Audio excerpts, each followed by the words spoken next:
Welcome to Trust and Turbulence. Today, I'm joined by two longtime friends and colleagues, Ashit Vora and Sean Geddes.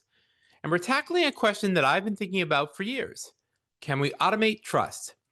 If you've ever worked with FIPS 140 or Common Criteria, you know that security certification can be expensive, incredibly manual, and sometimes so slow that the product has changed before the certificate is even issued.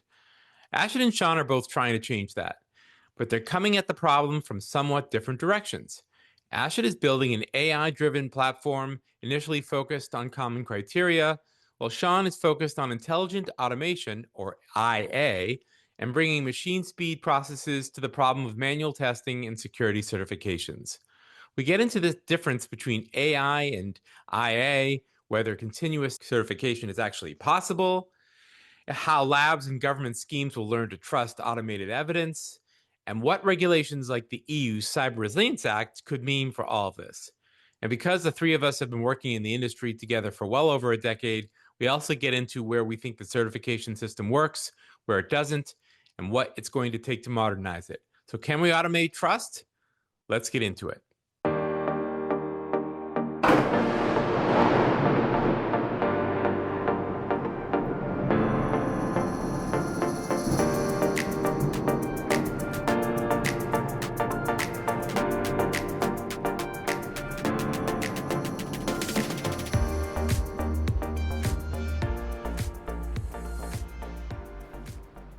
Folks, welcome to Trust and Turbulence. I'm really happy to have today on my podcast two great guests.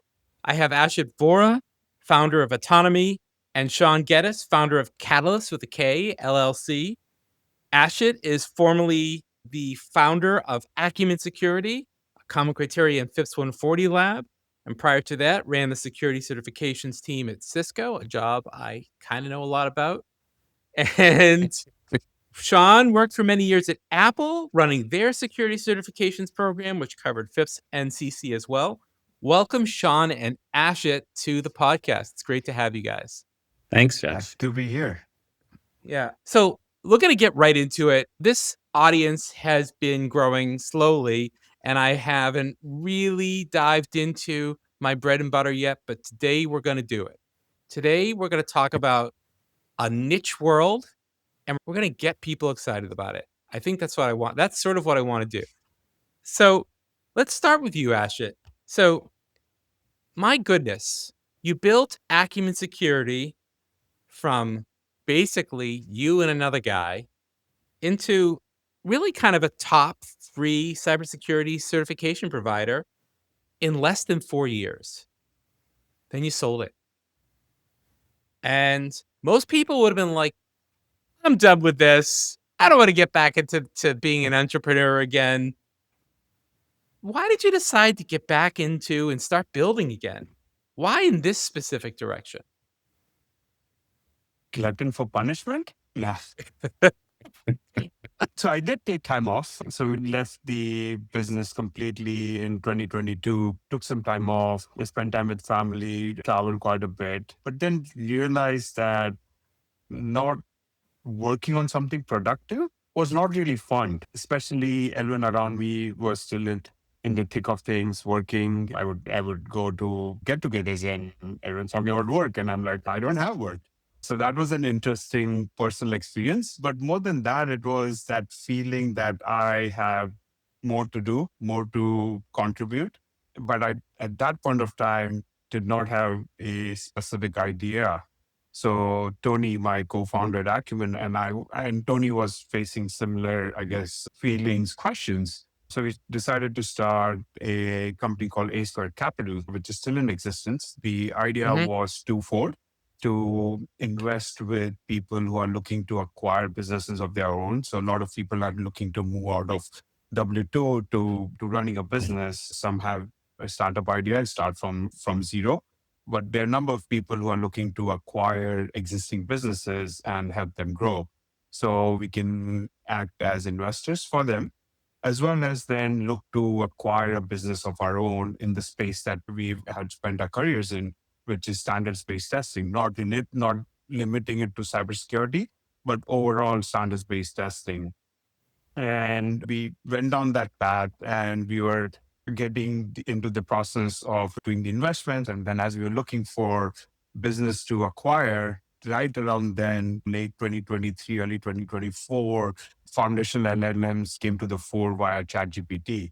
That was pretty interesting to us. And that's when the light went off. And we tried to see if LLMs could be used to implement true automation, not episodic tooling, but true automation in the certification world. We tried to do it at Acumen Security and hit some technological scaling issues. And we felt Well, the that, technology wasn't there yet, right? That was part of it, wasn't it? I mean, you're trying well, to do it. LLM technology was not there, but automation has been Sure. around Yeah. since the industrial era. But you're right that LLMs were not there. And the scaling issues, we felt LLMs were perhaps the right modality through which to solve those technological scaling issues. So that's the discovery process that we went down. And we can get into it, but I like to say that we started vibe coding before vibe coding was a word. We literally are sitting in ChatGPT, sending in, hey, for this requirement, write a script for this, etc. So that's how it all started and got pulled back into the certification world. I've always said certifications is the mob. You can never, as the master of the mob, you can never retire from it. So I Yeah, guess and I'm that's ex- that's true. And you can example say the N for same it. for me, you can say the same for me, just in a different way. Like, you can't get out of it. It's hard, right? And I'm to be such a specialist and not wanna continue doing it because it's so easy and so fun, and I think you found a way to do something differently. And same thing for you, Sean, 26 years almost at Apple. Did you get a watch? No, didn't get a watch. Didn't get that. App then you did get an Apple Watch. Of course you did. Well, I no, I purchased all those, yes. Oh, they didn't provide you. I was in the same lines as you all buying all those items. So, but you did a lot of serious work with federal agencies, NSA, international Yeah. security standards. Yeah. Most people would say that's a good full career. You it might be like, you know what? Got my Apple stock. Got my maybe I'm done with this. What made you decide to get back into this and start from scratch? Well, I think it's similar to Ashit, and that is it's our insanity, right? It's we're passionate about it and we're so driven to solve some of these problems that we can't stop, right? It really is that case that we all had the opportunity to just say, okay, I'm done and go on, like you say. But I think that successes along the way, I'm really proud about some of the successes we did at Apple. We started the first formalized program, Apple Platform Certification program inside of Apple. From that, we ultimately were one of the initial accredited labs, first party labs. That takes Right. a lot of work, right? And a lot of effort. And those are some really exciting achievements to do, right? You live and breathe it, and it really becomes part of you. It's not just something you go to work 8 to 5 kind of thing. You live and breathe it all the time. And so I think that several successes like that give you kind of confirm some of that passion of why you're doing this. Steve used to always say that to be an entrepreneur or to do some of these companies, you have to be insane because the normal person would give up, right? Because there's so many Yes. challenges.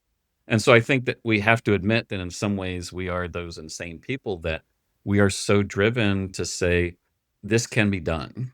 And I think in all of our space that all three of us have been overlapping through the many years, we've all met people that said, this can't be done, right? You're boiling the ocean. You can't solve this. But you look back and you start ticking off all these things that we've all been able to accomplish over the years. And people say, well, wait a minute, I didn't think you could do that. Right. So I think it does take that insanity to go forward. So I think mine was very similar in the fact that it really is about solving or having a solution that I wanted to have when I was there. Right. That might be the best description. And that is all of those things that I saw that I would really like to either fix or solve or extend and just make it a fun experience.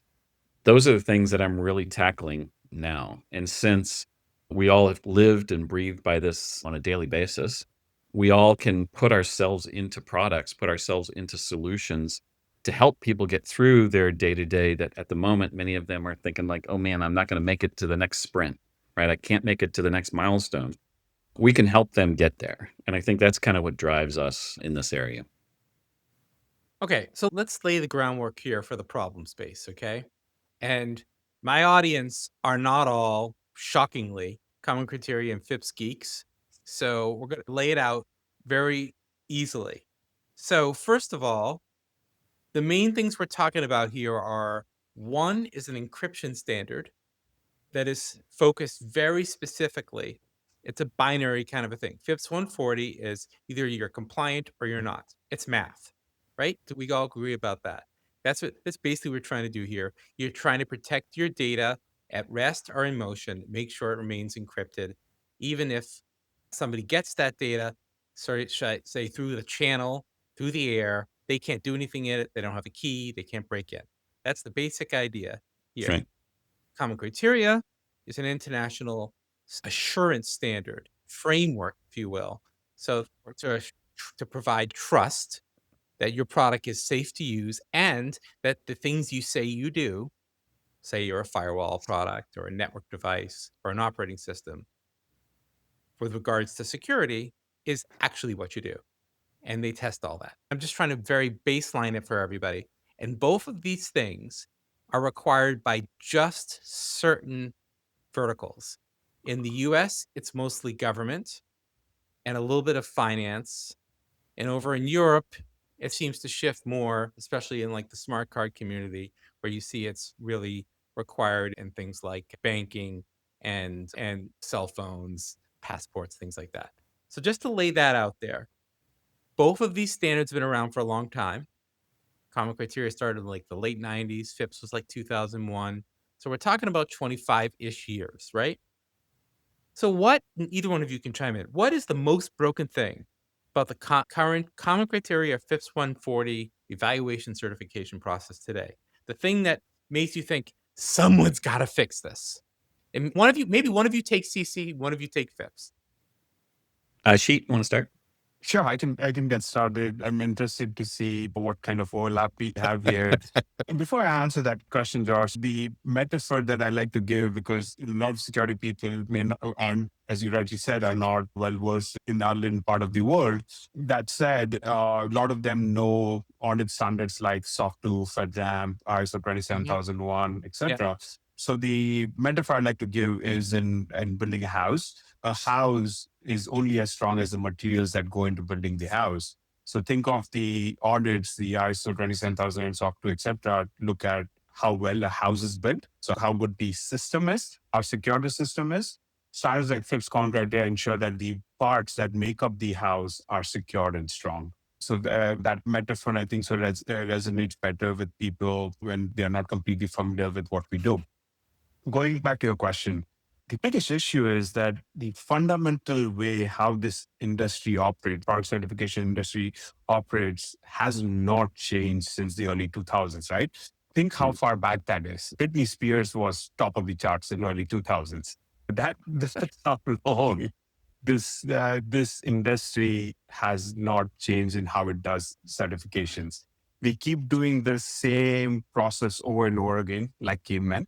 And as a result, the trust and credibility is eroding, right? When you have code shipping on a daily basis, but certifications take 12, 18, 24 months, what's the value that someone is deriving from a certification that certified software that had shipped 12, 18 months ago?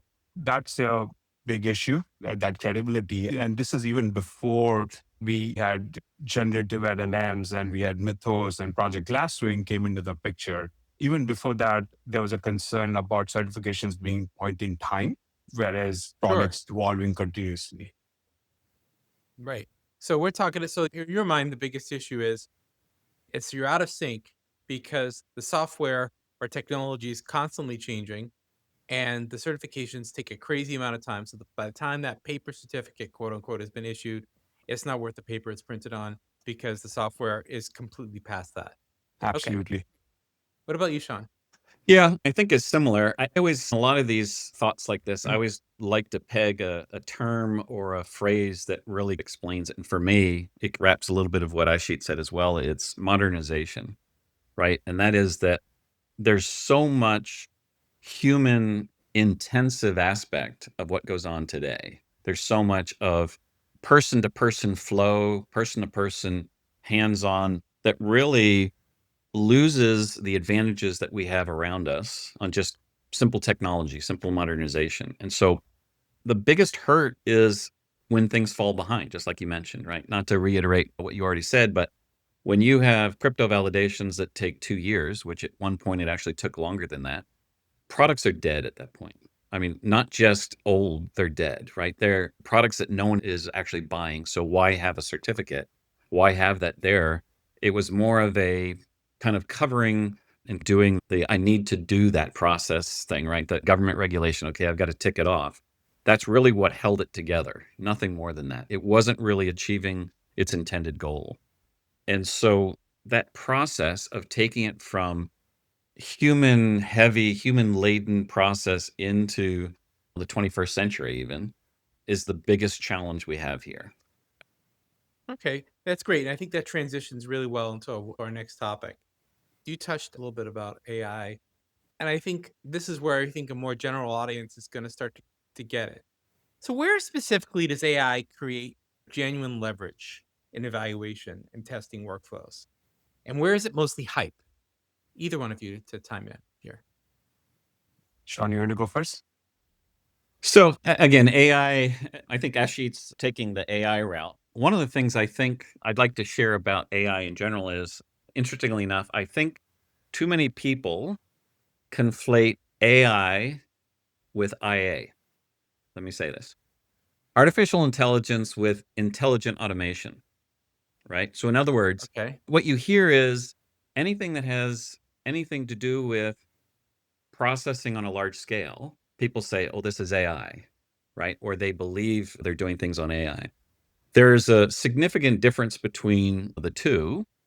And this is how I would frame it, right? So automation, I say, is applying kind of a trusted, repeatable process that's typically specification driven, like you think of crypto, like math, to do that on a large scale and under fixed conditions and expecting fixed results, right? So in other words, it truly is knowing or expecting your results because you fine-tuned the paths and the conditions of going from step A to step Z. Then on the AI side, it's more data-driven, and so your results are going to be more of the desired results, but aren't going to be deterministic in some cases. It may in fact be something that's non-deterministic because of the variations of the results you get even from multiple requests. So Ashik could confirm or deny this as well. We are able to use AI in a very focused way. So I think it's valuable. It has its place if in fact we scope it well early on and we mature it over time in this space. Okay, great. For me, I would say I'm more a AI maximalist. Actually, for autonomy, for us, it forms the cornerstone philosophy of what we believe will achieve true end-to-end automation, but has to be used correctly. And what that means is that you cannot just throw AI at everything and expect good results. That's how you get AI slop. One of the key things What's that we what's look at AI slop?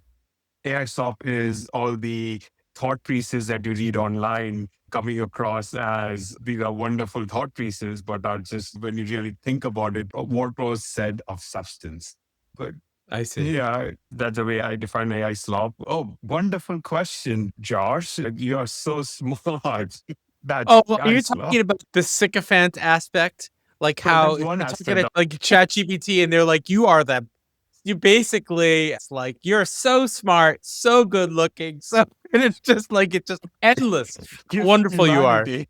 Gift to My humanity. goodness, you should be running Oracle. How come they didn't make you the new chief security officer?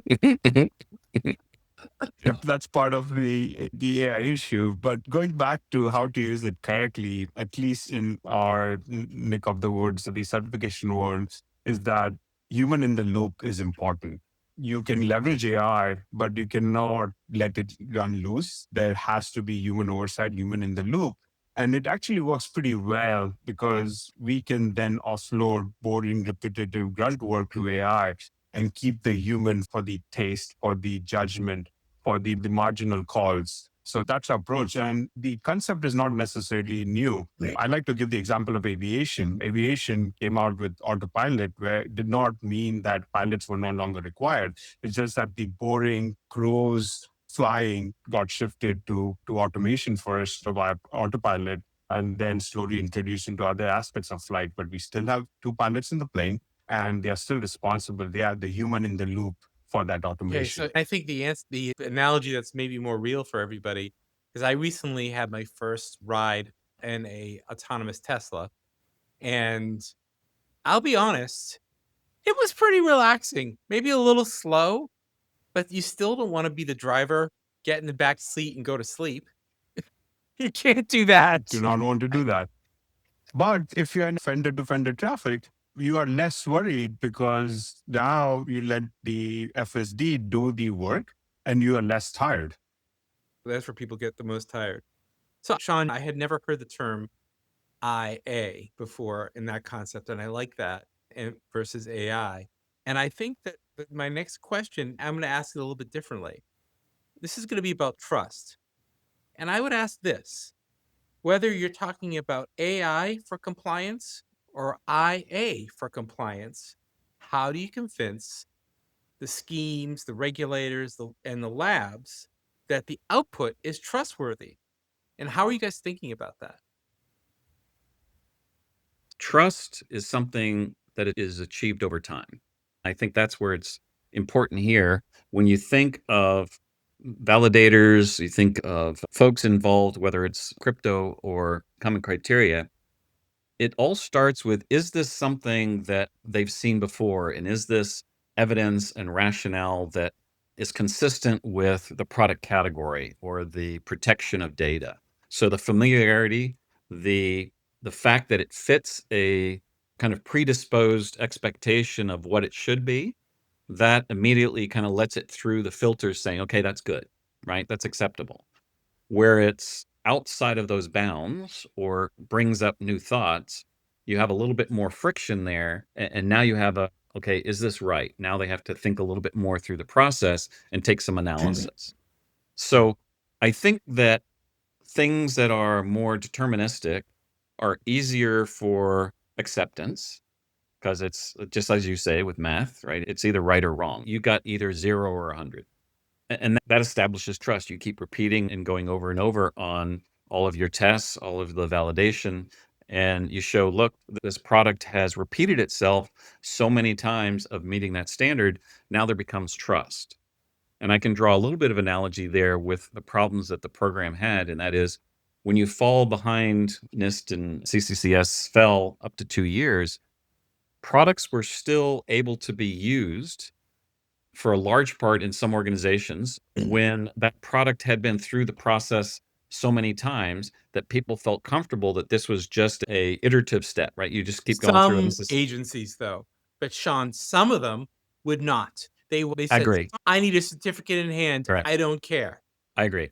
And interestingly enough, there were folks at NIST that actually had that understanding that since it had gone through several times, we can do this. Again, it gets back to trust.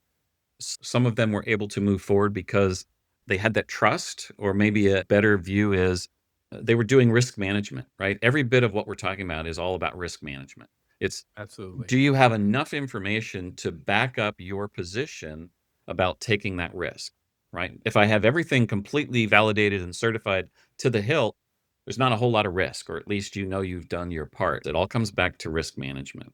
But the trust part is, I think, acquired over time. It's probably the easiest thing.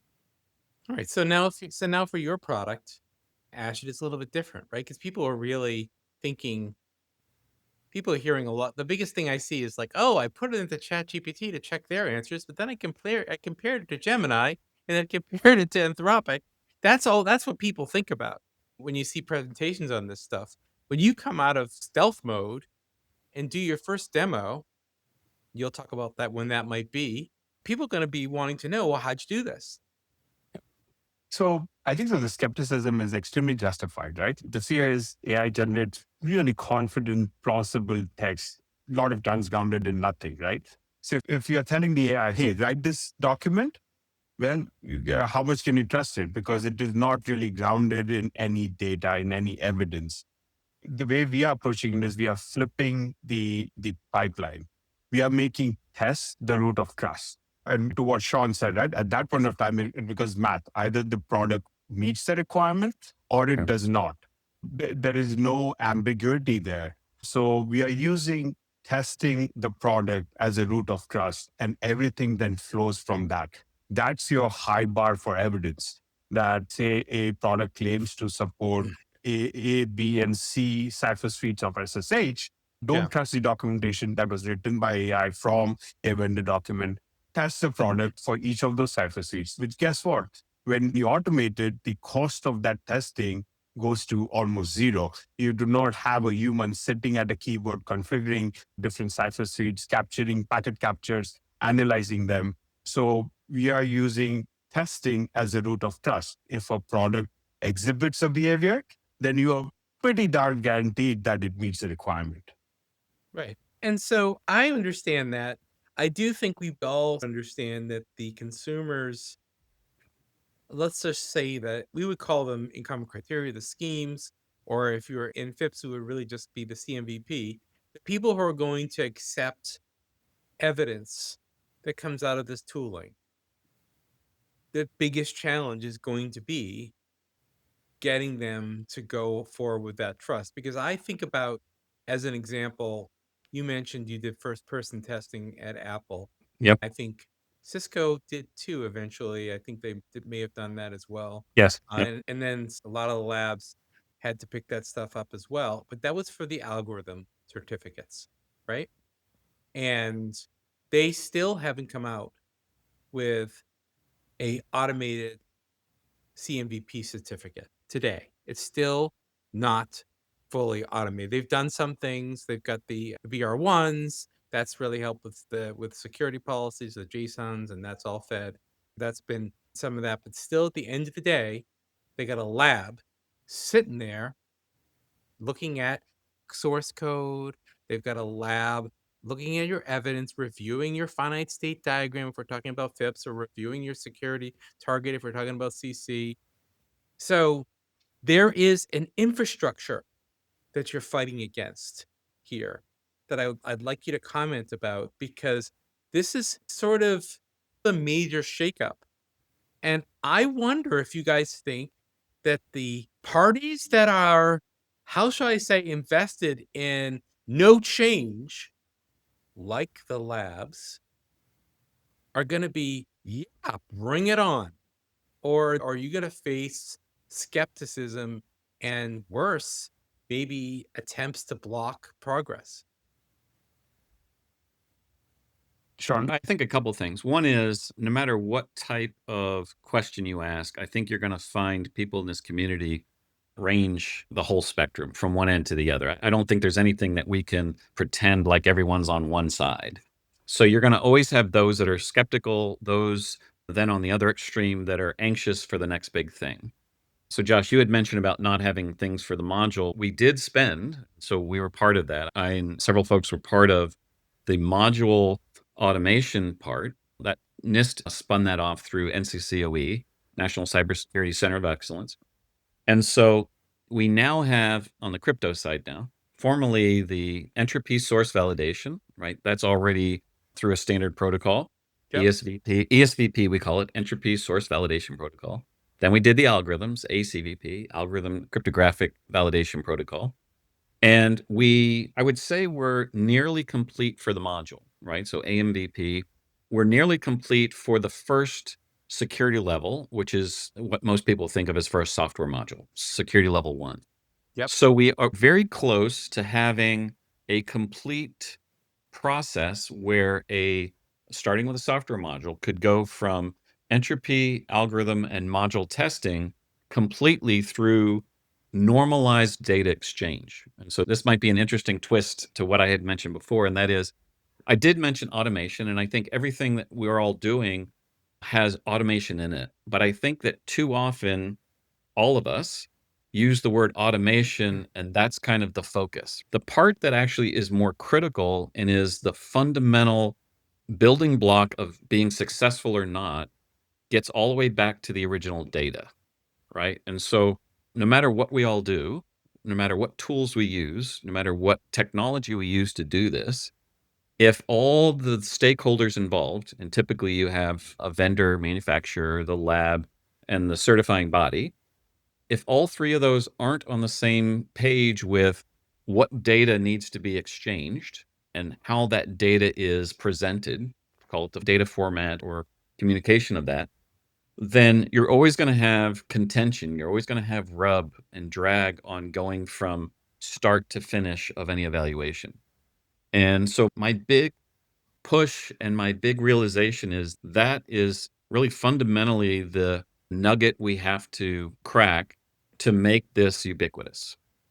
And so the work that we've done initially with NIST on those three protocols to go from the old manual process to now submission and delivery of evidence at machine speed and analysis of that evidence really becomes the template or the blueprint of how to take this further. And I even believe that taking this into this common criteria space is exactly how we solve that problem.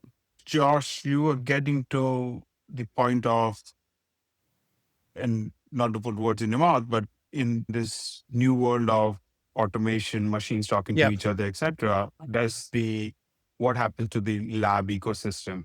Is that fair? Yes. Yeah. That Yeah. is fair. I'm going to be, what do they say? Put all the cards on the table. Okay. I've started consulting. So I have some stake now in this work in some way continuing. I'm going to be running some projects for a client that is going to be doing FIPS and common criteria. And you know what? We're still going to be hiring a lab. Okay. It'll be interesting to see how they might look in a new paradigm. I'm not saying that I can't adjust or shift. And I am actually really interested in adopting automation and AI. I really am. I'm the last person you would want to call a Luddite. I do want to move forward with this stuff. But I do think that if there are labs out there that really are very careful, and while they support progress, they also don't want to lose that revenue. So my belief is, and I agree with Sean, that with any technology change, new technology, you get the spectrum of people who are on board from day one and those who will never be on board. You'll get that entire spectrum of people. That said, my fundamental belief is that the labs being an integral part of the trust ecosystem is not going to change. One of the cornerstones of the certification is this third party accreditation compliance aspect of it. And I Yes. think so that is not going to change. In ecosystems where that has changed, you have seen fraud creep in, not immediately, but eventually. So that is not going to change. But how the labs operate and what are the nuggets that they are responsible for is going to change. And like any transition, the labs that adopt to the new paradigm will succeed and honestly thrive.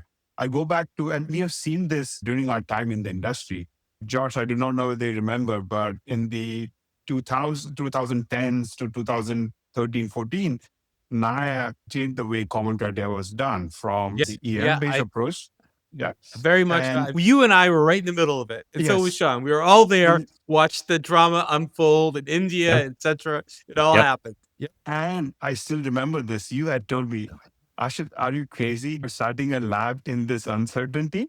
And it was uncertain. But when I Was that at a dinner where there were no forks? yes, yes, with the Australian PM next to us. But in hindsight, it turned out to the best thing because as a new lab, we had no baggage. So we started with the protection profile based approach to certification. We created our processes around that. We were not trying to fit all old processes of T&M materials and, oh, we'll test only once and not 3 times. And if it becomes a fourth time, you'll have to charge more. We had none of that baggage. And so for us, it was, this is the process, this is what we're going to follow. But the labs that struggled were the ones that were still trying to fit in the old way of doing things into the new paradigm. So I believe that change is going to come because the way it is done now is unsustainable.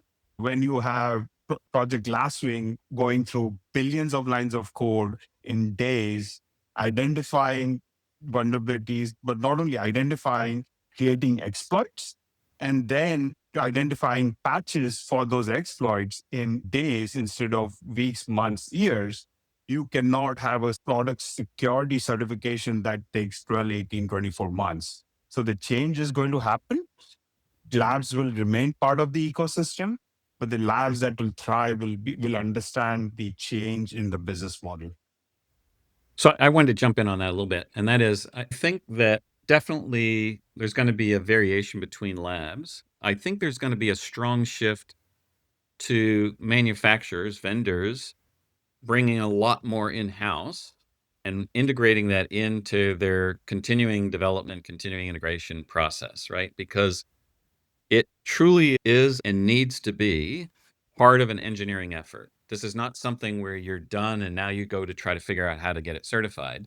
It's got to be almost before you start or while you're working on your previous version, you're already ramping up to know how you're handling your next products going through validation. So there will be a trend for vendors to lean less on a lab, I believe, if in fact they previously relied heavily, if not in some cases 100% on a lab. I think they're going to bring some more things in-house and be able to do this because of automation, because of these standard protocol that we've helped to develop. And the labs can accelerate their offering by leveraging the same approach, right? By leveraging tooling or whether they're even developing their own. I think the part that some have suggested that maybe I'm too aggressive is we've gone, or at least we're starting right now, still in our slice of time validation and certification, right? It is a build, and this is the one you've tested. And as soon as you go beyond it, it's different. I believe that if we do this properly, we can now do rinse and repeat. We literally could just do this Continuous maybe every, compliance.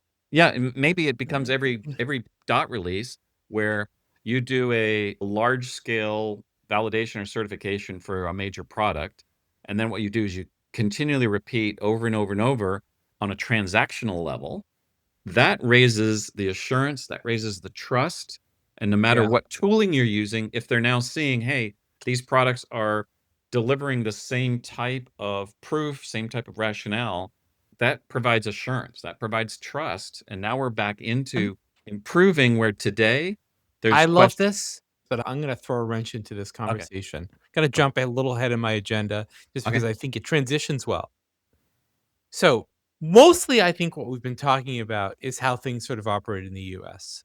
And in the US, this FIPS program, which is a Canadian and US partnership, and the US is very heavy on prescriptive protection profiles with prescribed testing, protocol testing, and very little human judgment, which fits in quite well into the models we've been talking about here. Yeah. So then you fly 3,000 miles east and you jump into Europe, and they're going nutso with something completely different. Over there, they've just put the EU Cyber Resilience Act goes into effect in 2 stages. There's a first stage that's going into effect this September, just as FIPS 140-2 expires. So here in the US, a new vulnerability reporting mechanism goes into place for CRA, which, by the way, is still not ready as far as like all the mechanisms and the websites for that. Yeah. And then December of 2027, products that basically have digital elements, basically anything that connects to the internet, is going to have declarations of conformity. Now, a lot of it, most products are going to be self-assess. 95%. If you look at the different default, important, critical, most of the products are going to be default and they're going to be able to just do their thing.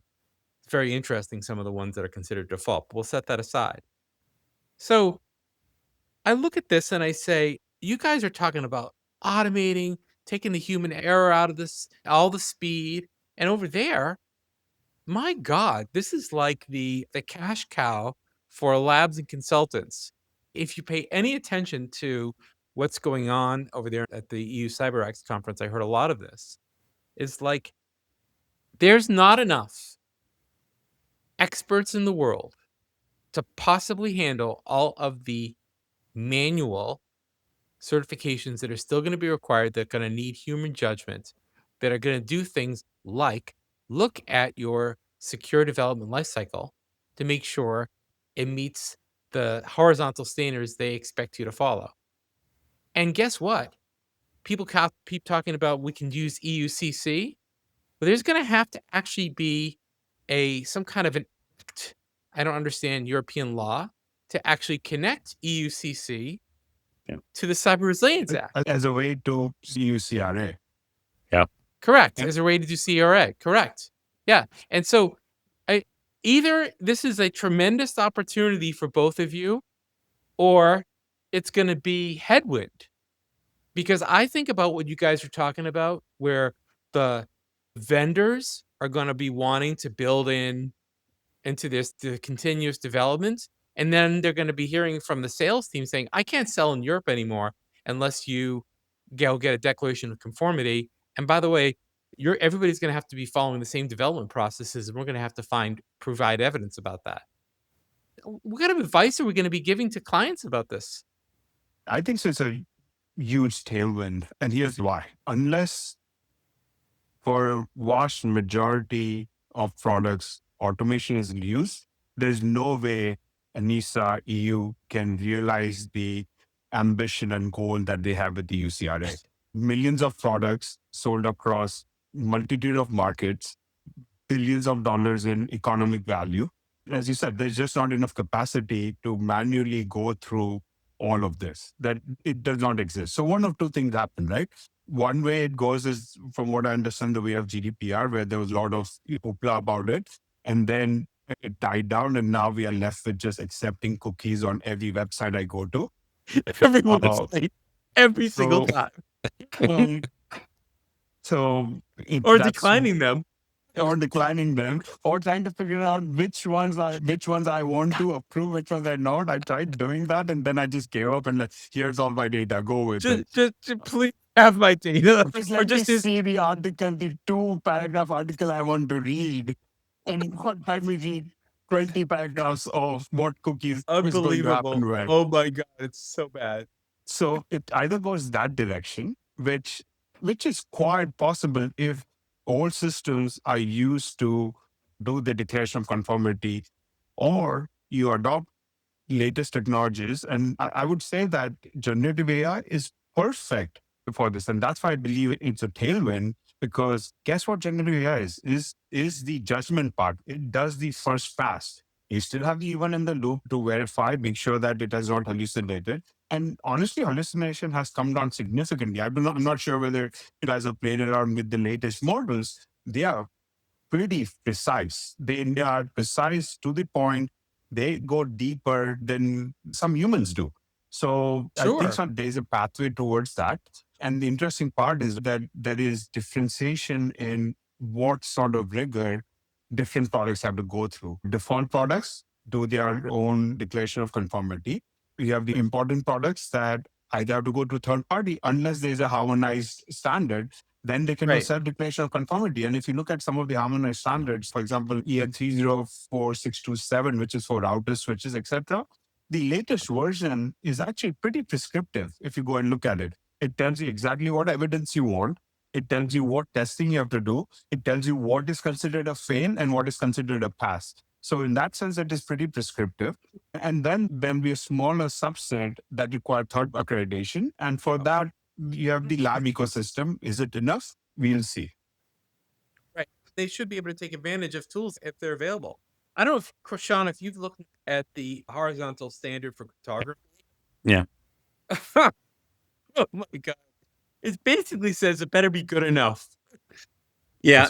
So to add what Ashit said is that I think let's step back and do one differentiator, I think, as well, where we talk about whether it's the crypto validation or whether it's common criteria that NIAP kind of moves along, and that's more of the collaborator protection profile, which is more prescriptive, right? You're actually given the tests, you're given the supporting document that defines what you need to test. That's there. And within the US, so you think of the crypto side, that's really for people who are selling to the government, right? Selling within that space. In Europe, they're somewhat trying to broaden that to say, just like you mentioned, Josh, it's any digital element, right? Anything that communicates, anything that has silicon with some executable code basically is within this framework. So I think that it definitely is 100%. I agree on the fact that this is a tailwind, right? A tailwind for folks like ourselves that are trying to provide a solution. It's a very strong headwind to any person that has any product because many of them, an example that they did at the EU Cyber Conference, Josh, that you were at as well, is the example of the teddy bear, right? A Oh, guy yeah. that's selling a teddy bear and it's got electronics inside. He's next to clueless of what in the world do I do? Right now, I got to do reporting. I got to do all kinds of this stuff. So So bad. I think the conceptually how you can think of this tailwind is there are many more opportunities within the EU space, predominantly, where there's going to be a lot of folks that need something that is a turnkey solution to walk them through like a questionnaire and say, what is this information to help them put together that information, right? Because the experts, like you say with labs bring to the table a whole bunch of experts. Well, if you're a small, medium-sized company, you don't have that money to go there, right? You need No. something simple, something small, something where it's almost like going through your tax software every year, right? To do your taxes. You're not a tax expert, but you need something just enough to ask you the right questions till you fill in, and now you do the submission, and you've now met the legal requirements and proving that you conform to the tax. You I prove want to some. jump on that analogy Okay. because I do think basically I've started my own business now. So can I just do my own 1040 TurboTax now, or do I need an accountant? Because I'm writing up this office and all the tools I've had to buy. Is technically speaking, probably I can use the tool, but maybe because we're talking about money, I might want to pay $1,000 to a good accountant and get it done right, so that But it. Sean, that's why Well, it it's makes so economic value to it makes economic sense to you. I think the Sean's Yeah, example is perfect, right?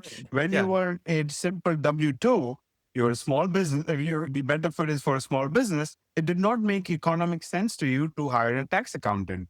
Now it may make sense for you to hire a tax accountant. And in Sean's analogy, if you're a small business, well, you can do your own declaration of conformity. You do not need to bring in the expert.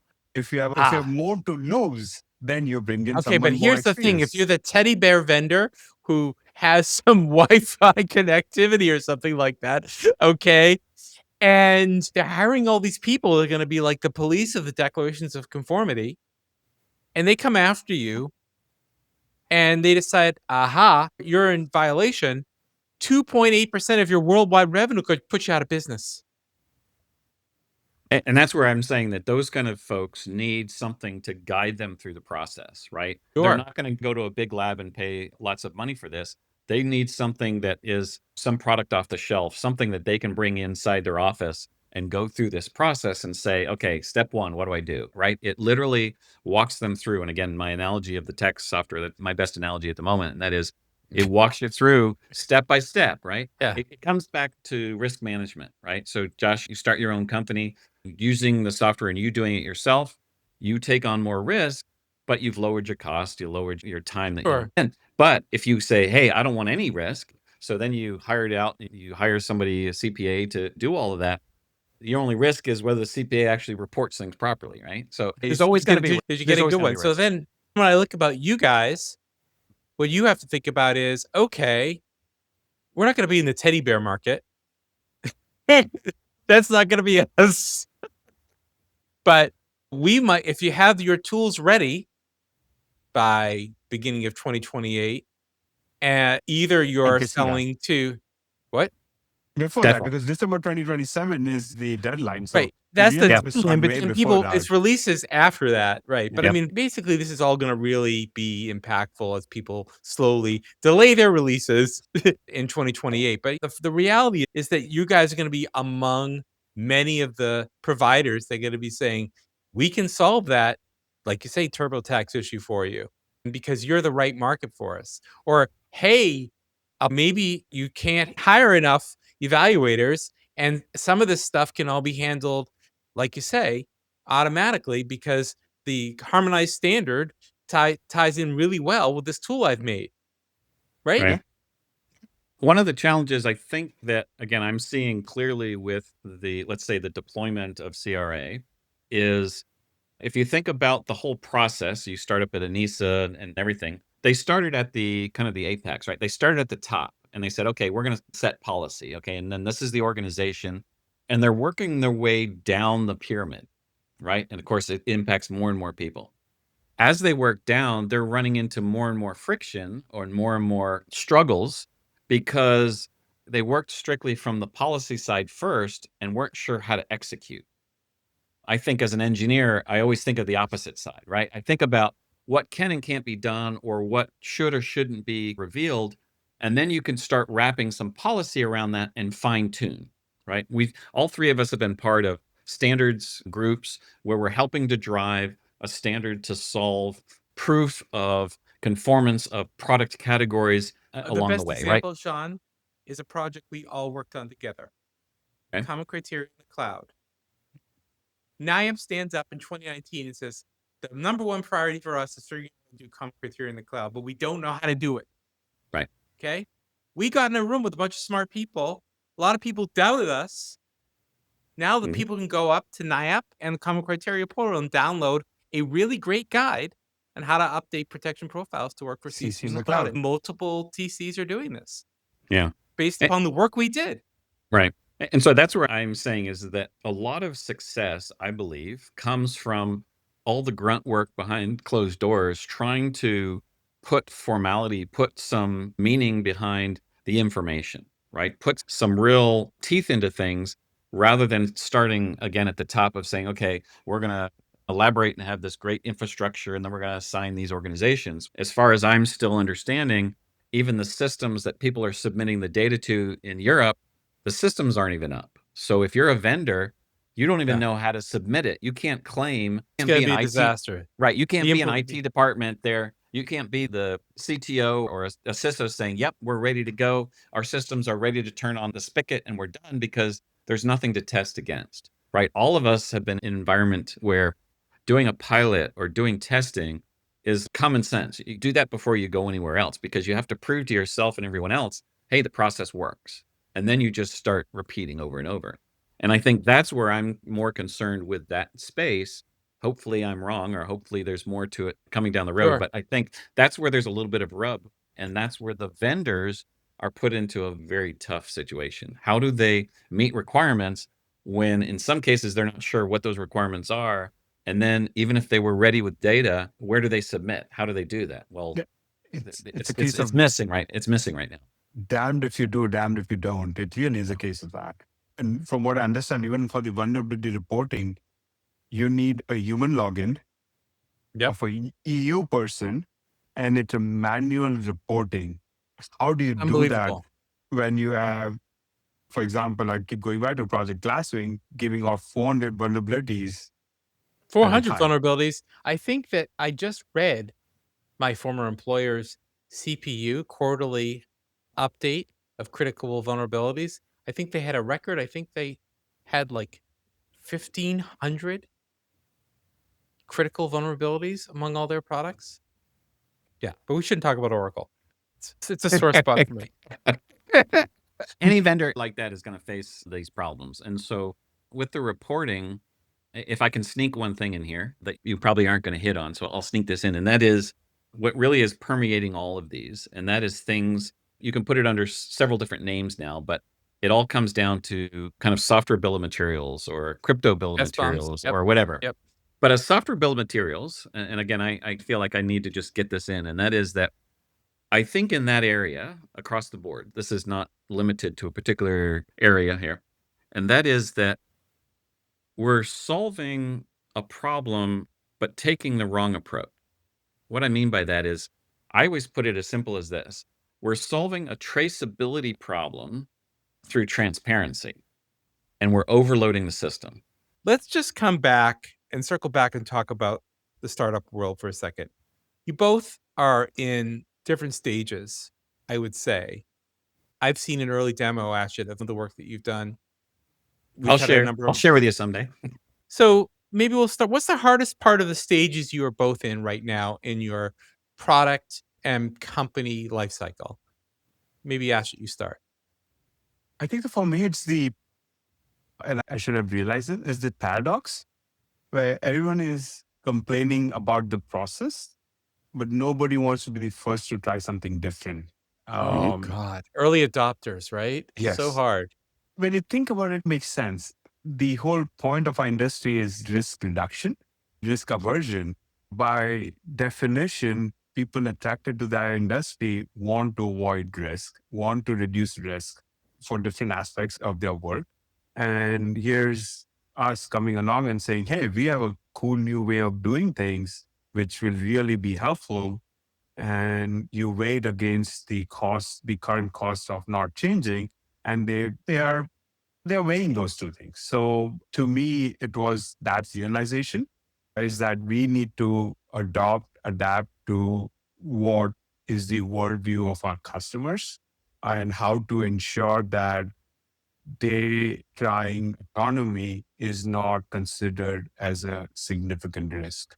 Just Mhm. providing a solution and expecting everyone to come is not enough. It is about how does this fit into what they desire? How do we provide them the outcomes rather than just the tools to be different? Okay. Thank you. What about you? You're at a different stage. Well, I guess apparently I'm much further along than you realize, but I think the hardest thing is not wanting to solve all the problems overnight. I know that sounds funny, but I guess what it is that we've been living and breathing this for decades, right? Every single day you go through and you face this stuff, and you would love to be the little genie and you do the magic and everything is solved, right? And you can go Yeah. on to something more important. And so I think the biggest frustration is not being able to boil the ocean is what it is really saying, let's solve all this. You got to work small. You got to start with, as Ashit's saying, you got to start with a little bit of nibbles here as you start, and people get a little bit of trust, a little bit of willingness to try. Well, Yeah. the only way to really move this forward is how do you bring the standards themselves along with you?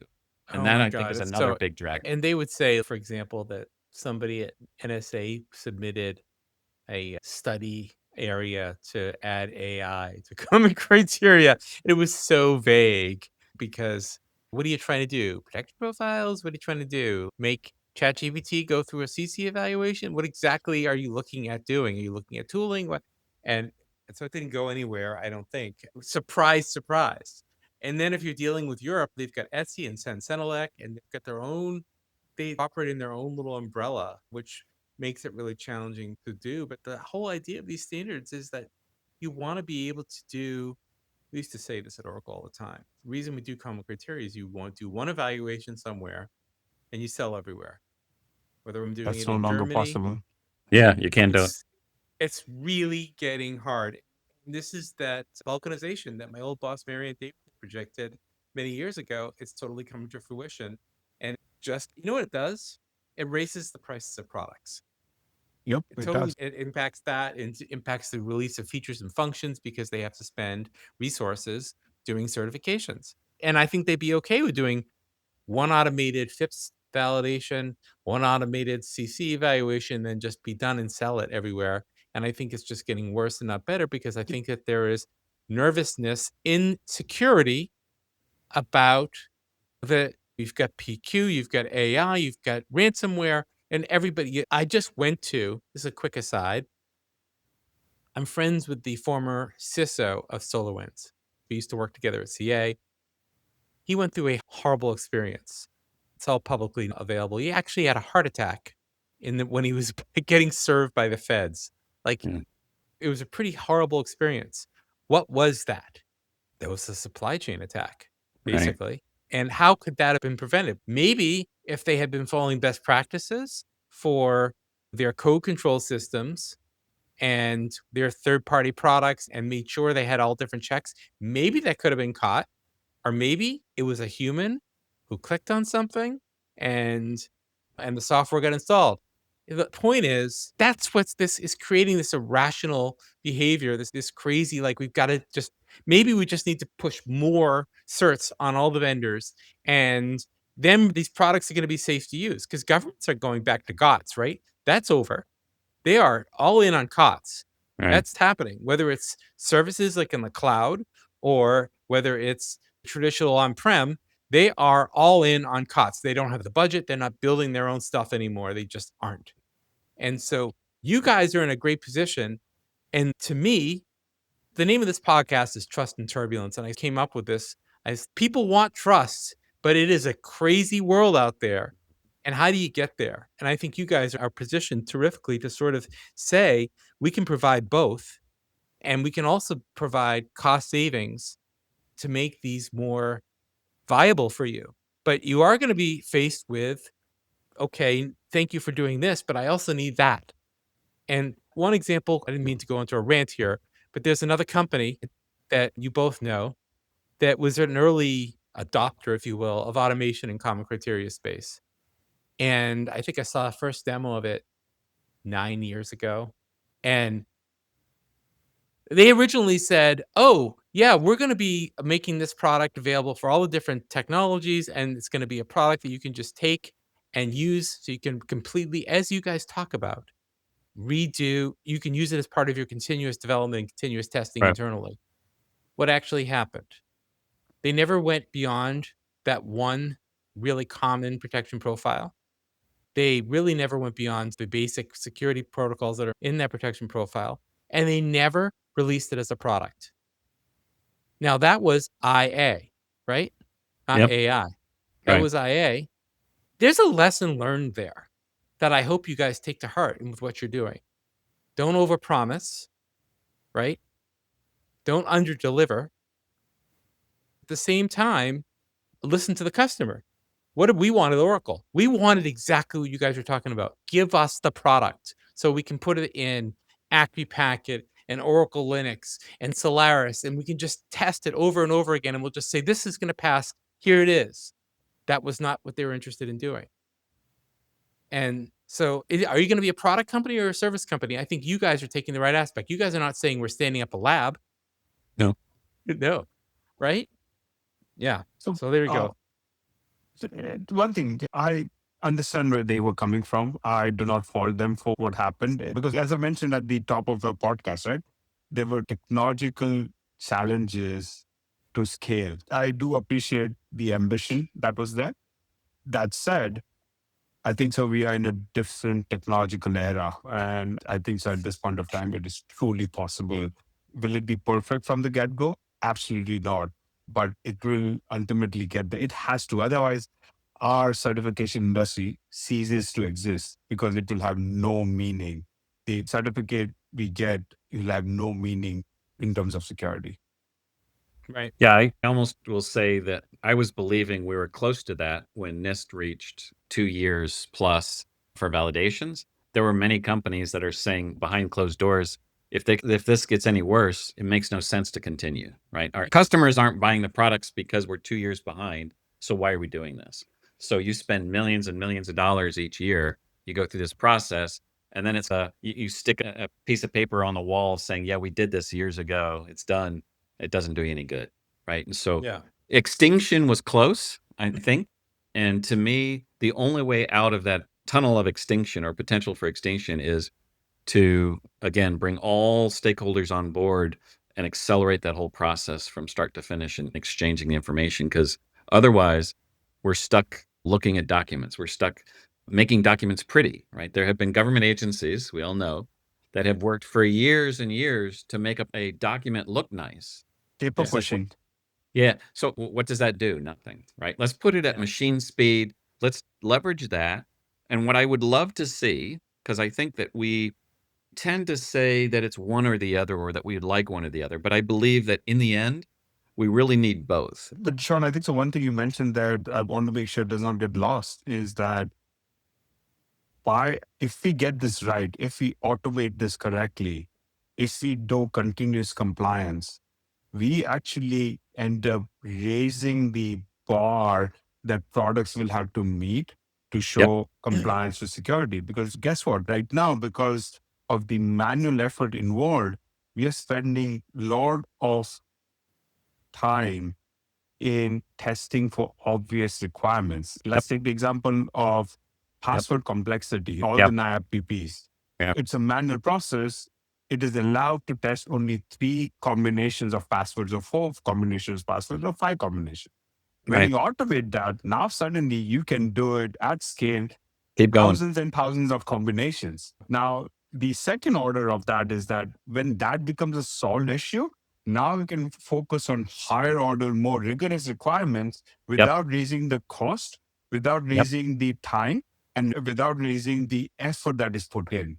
So it actually ends up leveling the whole ecosystem. Absolutely. Yeah. I can't agree more with what you just said, Ashit. And that is, I think we're underselling the value add of just doing things, just getting stuff done, and then focusing on how to improve that. We've got to start somewhere. It's not to say that we're trying to eliminate people. That is, it now becomes easier to fine tune and identify where products actually sit in that kind of assurance gradient, if you will. It becomes easier and easier to fine tune that to identify edge cases and find where there's actually a problem that you couldn't get to because the process took too long, right? That's so much at the core of this whole problem. So we could go for hours, clearly. I want to wrap, and I just have 2 things quickly. When you think about what's keeping you up at night, just a quick answer for people to think about, because we've talked a lot about trust. The other side is the turbulence. What is keeping you guys up all night related to these topics? I can go. I actually sleep pretty well under stress. Hopefully that continues. For me, it is really the realization that we are building a net new category here.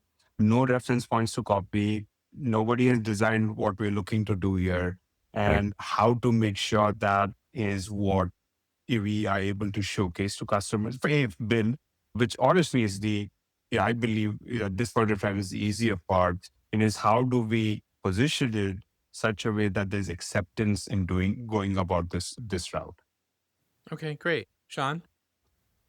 Yeah, I think Ashit hit on one of that. And as I don't think we'd be doing what we're doing if we collapsed under pressure, right? Because we would have collapsed a long time ago. And so I think that what keeps me driving is really coming up with ways to lower that friction for vendors, right? Because I was there, and yet there are so many people that can't enter the market or can't get things there because there's such an impediment, financial complexity, the time and resources and the expertise, that they literally are stopped short of actually participating. And so I would love a junior level individual, someone who has some limited experience, can now be driving a lot of this, while then you have some experts focusing on the top level. And now you even bring up young kids, because we're all getting up in our age here, right? There's not a lot of young kids that wake up one day and say, I want to do crypto validations, or I want to do CC certifications. not. And so I think that if we somehow bring this into kind of mainstream, where it really is seen for its true value, you're going to start bringing a lot more of the younger crowd into the space that can carry this on after us. And so I think the longevity of this is one thing I'm kind of concerned with. I'm definitely concerned about that. That is a huge problem in this space. I had tea with my old boss from Oracle, Duncan Harris, with his wife and my wife. And we were talking about how none of our kids have any interest in cybersecurity, never mind certs. It's just interesting how that all goes. All right. So where can people find you, follow your work, or learn more about what you're building? I'll start with you, Ashit. I become active on LinkedIn. I post there frequently. So look me up on LinkedIn, send a follow request. We will be at ICCC. We are here in this first year. We'll be at ICCC. We'll have a booth there. So come say hi if you're going to hot off the press on your podcast, Josh. We hope to come out of stealth pretty soon here. And that's when we'll update our website. Okay, perfect. And how about you? Sean? Yeah, so I think LinkedIn is always a great way to start, right? And so ours is, again, catalyst.net is our website. So Catalyst with a K. And just to add to that, catalyst, say, you think about that's a chemical reaction, right? You put the agent in and it explodes, and now you've got more power than you started with. So more acceleration. So that's where we're coming from with the catalyst.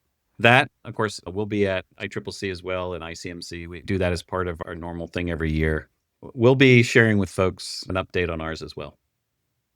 Well, that's really terrific. And I will be at ICCC. That's the International Common Criteria Conference. And that is going to begin the last week in September, I think. September 20. For the first time, they have a pre-conference thing on the 28th. And then they have the conference that goes through it. I'll be there in my other role. I have now 3 roles as a industry veteran host for a podcast that's going to launch next month. Still in stealth mode, but we fully recorded it now. It's actually pretty exciting and focused on those conferences. And I'm going to be the man in the hallway. And I will be catching you guys stopping by your booth and looking to, I think we're going to be live streaming. That might be happening. That's a cool thing too. So that'll Wow. it's going to be a little bit wild the way that, especially for a little conference like that. Anyway, thank you both. Can you believe we didn't get through even half the questions? That's insane. We Amazing. aren't much of a talkers, right? Thank you very much for listening to the Trust and Turbulence podcast. This podcast will have all the links to everything that we talked about today in the description, and I will see you next time. Thanks for listening to Trust and Turbulence. If you enjoyed the conversation, please like, subscribe, and leave a comment. It really does help more people find the show, and I'd love to hear what you think. And if you want more conversations about cybersecurity, compliance, emerging technology, and the policies shaping all of it, you can also find me hosting the ICT Compliance Pod from Connected, or CNXTD.